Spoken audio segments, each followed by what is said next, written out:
Dale. Dale. Ya no kone salir de chat, ya no tena. Te graba un video là, ya no kone. Video après le fini, parti 4 là, parti 5 là, pour la gueule. À partir 4 là, oui, parti 4 là, pour la gueule, pour la gueule, parti 4 là.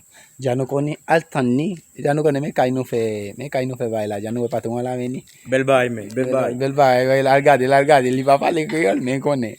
Moi-même la m'a traduit pour lui, connaît. Mais Kaila nous fait bagaille yo, zami yo. Ya me connaît ça, on Kaili, on go Kai. On a les patrons, on a les entre montrer mon yo Kaila, on marche dans montrer yo Kaila. Ça mo chingo men, la pote ba yo. Aí là le pote ba yo patron do coulier. Ya nous connaît ça lié ya, nous connaît nak monter. Nous pour aller. Dans le consolidé, nak monter.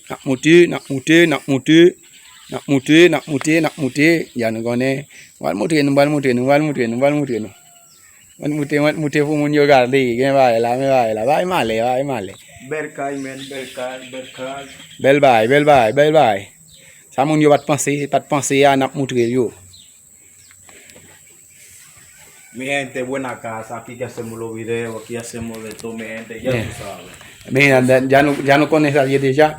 Si na plan marché no cae la, nal monte no munyo cae la como cae la bel mi zami. Gade no va ahí.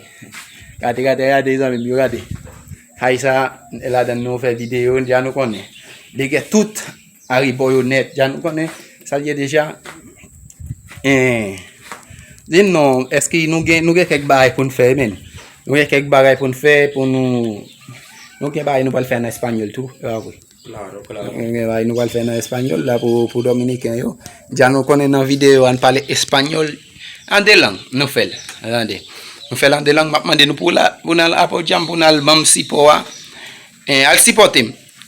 Ya ustedes saben, vamos a dire dominicain pour parler espagnol avec dominicain para yo. Pues acá están diciendo con el fe. Vamos, mi gente, tú sabes, acabamos de salir de ese video ahora mismo. Salimos de ese video ahora mismo, mi gente. Apóyennos de corazón, apóyennos. Tenemos videos duros, mi gente, en YouTube.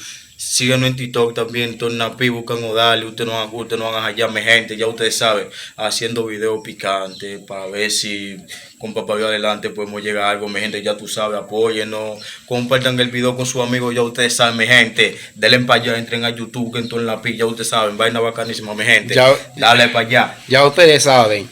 Ya vamos a escribir, mira. Tú vas a TikTok, tú vas a escribir ahí.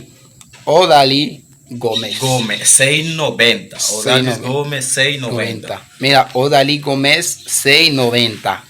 Odali Gómez 690. Mi nombre es Tornapi. Tornapi oficial. No que Tornapi es a mí que tú vas a encontrar. El viejito, Tornapi. Es el viejito, mi gente. Es el viejito que mete pileta, vaina bacana. Ya ustedes saben, yo soy el jefe de esta casa. En el video, pues, siempre estamos en vivo en TikTok, en Odali Gómez. Ya ustedes saben, ve para allá, apóyennos. Oye, se lo pedimos de corazón, apóyennos, compartan el video, entren a YouTube, comenten el video, mi gente, hagan lo que ustedes quieran con el video, porque ese video que hacemos es para ustedes, mi gente, para ustedes divertirse. Ya ustedes saben. Lo dejo, mi gente.